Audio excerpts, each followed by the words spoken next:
এই দে দে বলছি, আমাকে টাকা দে, আমাকে টাকা দে।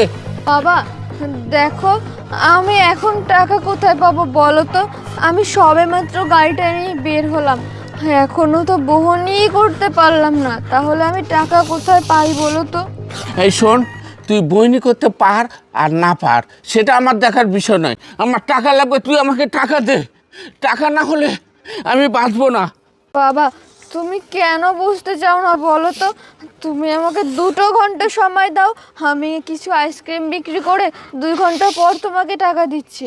এই শোন, তোকে 2 ঘন্টা কেন, 2 মিনিটও সময় দিতে পারবো না। তুই আমাকে টাকা না দিলে তোর গাড়িটা নিয়ে মোচা পিঠা ভেঙে ফেলবো। বাবা তুমি শান্ত হও, দেখো তুমি কেন বোঝার চেষ্টা করো না বলো তো? মুরব্বি, কত টাকা চাই আপনার? আমার আমার আমার 200 টাকা লাগবে বাবা। 200 টাকা আমাকে দাও বাবা। 200 টাকা, তাই না? হ্যাঁ। ঠিক আছে, কোনো সমস্যা নেই। এখানে পুরো 1 লক্ষ টাকা আছে। এই 1 লক্ষ টাকা আমি আপনাকে দিব। সত্য বলছো? তুমি আমাকে 1 লক্ষ টাকা দেবে?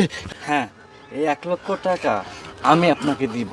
তবে এখানে একটা ছোট্ট শর্ত আছে। সত্য? কিসের সত্য? এই 1 লক্ষ টাকার বিনিময়ে আপনার মেয়েকে আপনি আমার হাতে তুলে দেবেন। হেই, আপনি কি যাতা কথা বলছেন? আপনার মাথা ঠিক আছে তো? আপনি জানেন আপনি কি বলতেছেন? 1 লক্ষ টাকার বিনিময়ে আপনি আপনার সঙ্গে যাব মানে? এই শুনুন, আপনার টাকার না আমাদের দরকার নাই, আপনি যান তো এখান থেকে, যান। এই যাবে মানে? গেলে তুই তার সঙ্গে যাবি। বাবা উনি কি বলতে চাচ্ছে তুমি কি বুঝতে পারছো? উনি টাকার বিনিময়ে আমাকে কিনতে চাচ্ছে। হ্যাঁ, আমি ভালো করেই বুঝতে পারতেছি। ছাড় তোকে টাকাতে কিনে নিতে চাচ্ছে, আর আমিও স্যারের কাছে তোকে বিক্রি করতে চাচ্ছি, কারণ আমার টাকার প্রয়োজন। টাকা না হলে আমি নিশা খাইতে পারবো না। ছি ছি ছি ছি, বাবা আমার ভাবতেও অবাক লাগতেছে যে তুমি আমার বাবা। বাবা আমি তো ভুলেই গেছিলাম যে টাকার জন্য তুমি যে কোনো কিছু করতে পারো, সেটা নিজের মেয়েকে বিক্রিও করতে পারো। এতে তুমি 2বার ভাববে না। বাবা জানো তো, আজকে না আমার মায়ের কথা খুব মনে পড়ছে। আজকে যদি মা থাকতো, হয়তো বা আমার এই দিনটি দেখতে হতো না। আমি সে ছোট্টবেলায় মাকে হারিয়েছি। মায়ের আদর যত্ন ভালোবাসা না আমি কোনো দিন পাইনি। পেয়েছি বাবাকে, কিন্তু বাবার আদর যত্ন ভালোবাসাটা কোনো দিন পাইনি। উল্টো বরং আরও তাকে আমার ইনকাম করে খাওয়াতে হয়েছে। সারাদিন এই যে আইসক্রিম বিক্রি করে যে টাকাগুলো আমি পেয়েছি, দিন শেষে তুমি সে টাকাগুলো নিয়ে সব নেশা করে উড়িয়ে দিয়েছো। তুমি একটাবার নিজের মেয়ের কথা ভাবোনি, নিজের মেয়ের ভবিষ্যতের কথা ভাবোনি। বাবা তোমাকে না আমার বাবা বলতেও ঘেন্না লাগতেছে। আমি আল্লাহর কাছে দোয়া করি যেন তোমার মতো বাবা কারোর ঘরে না হয়, কোনো মেয়ের কপালে যেন তোমার মতো বাবা না জোটে। তোমাকে দোষ দিয়েই বা কী করব?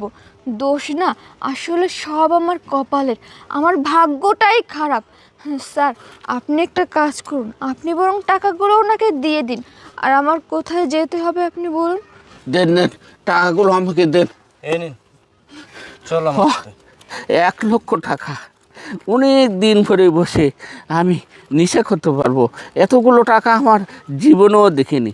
যাক, মেয়ে গেছে যাক, কিন্তু টাকাগুলো তো আমি পাইছি।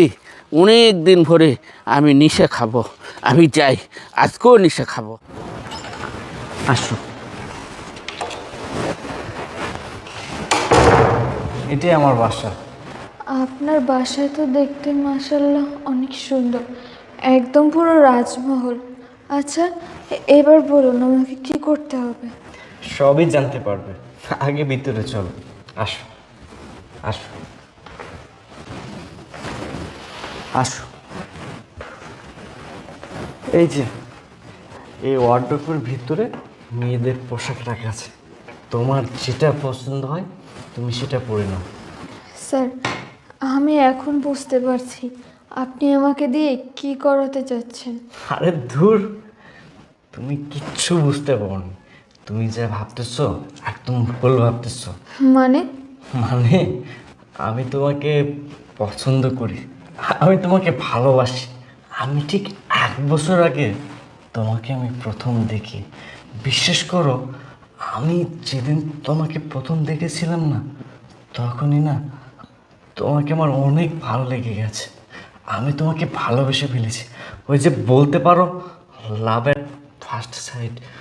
তখন আমি তোমার ব্যাপারে খোঁজখবর নেওয়া শুরু করি। পরে খোঁজখবর নিয়ে জানতে পারলাম তোমার বাবা একজন নেশাখোর। তোমার বাবা নেশার টাকার জন্য প্রতিদিন তোমার উপর অত্যাচার নির্যাতন করে। আর এই দুনিয়াতে তোমার মা নেই। তুমি মেয়ে মানুষ হয়েও দিনের পর দিন সংসারে ঘানি টেনে যাচ্ছ, আইসক্রিম বিক্রি করতেছ পথে ঘাটে বাজারে। আর তাই আজকে আমি তোমার বাবাকে টাকা দিয়ে এই প্ল্যান করে তোমাকে আমার বাসায় নিয়ে আসি বিয়ে করার জন্য। আমি তোমাকে বিয়ে করতে চাই। স্যার, মানলাম যে আপনি আমাকে অনেক ভালোবাসেন, আমাকে বিয়ে করতে চান, কিন্তু আপনি আমাকে এভাবে না নিয়ে এসে সরাসরিও তো আমাকে বিষয়টা বলতে পারতেন।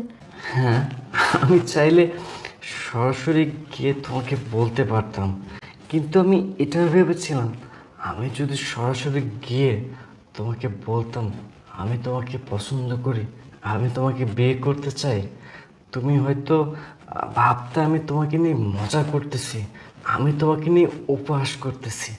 তাই আমাকে আজকে এই প্ল্যানটা করে তোমাকে আমার বাসায় নিয়ে আসতে হলো।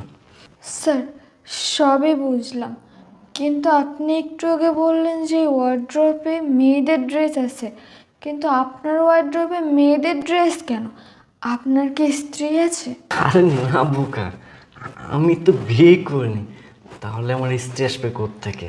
এই ড্রেসগুলো আমি তোমার জন্য কিনেছিলাম। ওই যে তোমাকে বললাম না, আমি ঠিক 1 বছর আগে তোমাকে প্রথম দেখি। যেদিন আমি তোমাকে দেখেছিলাম না, তারপর থেকে আমি যখনই শপিংয়ে যেতাম তখন তোমার জন্য একটা করে ড্রেস কিনতাম। আমি এটা ভেবেছিলাম যখন তোমাকে আমি বিয়ে করব তারপর থেকে তুমি এই ড্রেসগুলো ইউজ করবা। স্যার, আসলে আমার না আজকে নিজেকে খুব ভাগ্যবতী মনে হচ্ছে। আমি না এতদিন আমার ভাগ্যের উপরে অনেক দোষারোপ করতাম। আমি মনে করতাম যে আমার হয়তো কপালটাই খারাপ, আমার সারাটা জীবন হয়তো আইসক্রিম বিক্রি করেই খেতে হবে। কিন্তু আল্লাহ যে আমার জন্য এরকম একটা উত্তম পরিকল্পনা করে রেখেছে, আমি না কখনো ভাবতেই পারিনি। আর আপনাকে না দেখলে আমি আজকে বুঝতেই পারতাম না যে একটা মানুষ একটা মানুষকে কতটা ভালোবাসতে পারে। বৃষ্টি, এগুলো বলে নিজেকে আর ছোট করো না। আমি তোমাকে কথা দিচ্ছি, আমি তোমাকে অনেক ভালো রাখবো। আমি আমার নিজের সর্বোচ্চটা দিয়ে চেষ্টা করব তোমাকে ভালো রাখার। তোমাকে কখনো কষ্ট পেতে দেব না। তুমি একটাবার আমাকে বিশ্বাস করে বিয়ে করো।